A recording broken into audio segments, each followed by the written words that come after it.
दोस्तों, आज से 78 साल पहले 30 जनवरी 1948 की ही तो बात है जब नाथूराम गोडसे ने महात्मा गांधी को गोली मार के हत्या कर दी। आइए इसके पीछे के रीजन को जानने की कोशिश करते हैं। आजादी के बाद इतने बड़े हत्याकांड का कुछ रीजन भी हैं जो गोडसे ने खुद अपनी बुक में मैंने गांधी को क्यों मारा उसमें एक्सप्लेन किया है। इस बुक में 7 इंपॉर्टेंट पॉइंट हैं जो नाथूराम गोडसे ने बताया है कि गांधी जी को मैंने क्यों मारा।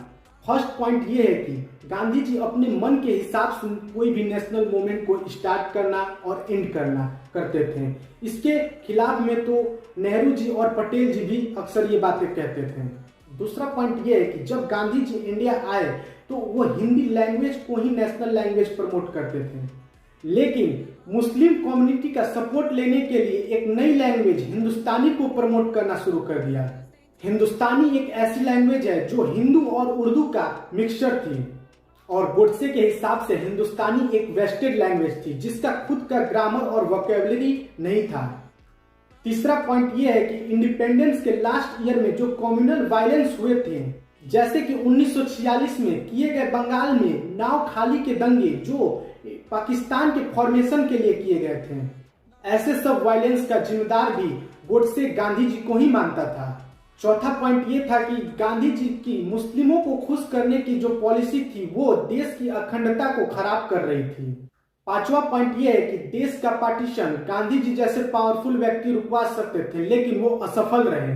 गांधी जी ने अपने न्यूज़पेपर हरिजन में 6 अप्रैल 1940 में ये मेंशन भी किया था कि इंडिया एक ज्वाइंट फैमिली की तरह है, उसको जब किसी को अलग होना हो वो अलग हो सकता है। जब इस तरह की बातें गोडसे के आइडल गांधी जी ने कही तो गोडसे को और सदमा लगा था। 6 पॉइंट यह है कि जब आजादी के बाद हिंदू और सिख पाकिस्तान से अपना देश समझकर हिंदुस्तान में आए थे तो उन्हें किसी भी तरह की फैसिलिटी नहीं दी गई, जिससे वो दिल्ली के फुटपाथ पर रहने के लिए मजबूर हो गए थे। और 7वां but most important point, Gandhi ji का लास्ट प्रो मुस्लिम फास्ट जो गांधी जी ने 13 जनवरी 1948 से 18 जनवरी 1948 तक की थी, और इस फास्ट का मकसद ही था कि दिल्ली के मुस्लिमों के मस्जिद से हिंदुओं के रिफ्यूजीज को खाली करवाना और पाकिस्तान को ड्यू 55 करोड़ देना, उस समय जब पाकिस्तान ने हमारे देश पर हमला किया हुआ था। गोडसे ने कोर्ट में बोला कि गांधी जी इंडिया के राष्ट्रपिता के रूप में फेल रहे और पाकिस्तान के राष्ट्रपिता ज्यादा साबित हुए। और गोडसे ने यह भी बात बोला कि मैं भारत माता का रिस्पॉन्सिबल बेटा होने के कारण मैंने सोचा कि मेरे देश को डिवाइड करने वाले राष्ट्रपिता को ही समाप्त करना मेरी ड्यूटी है।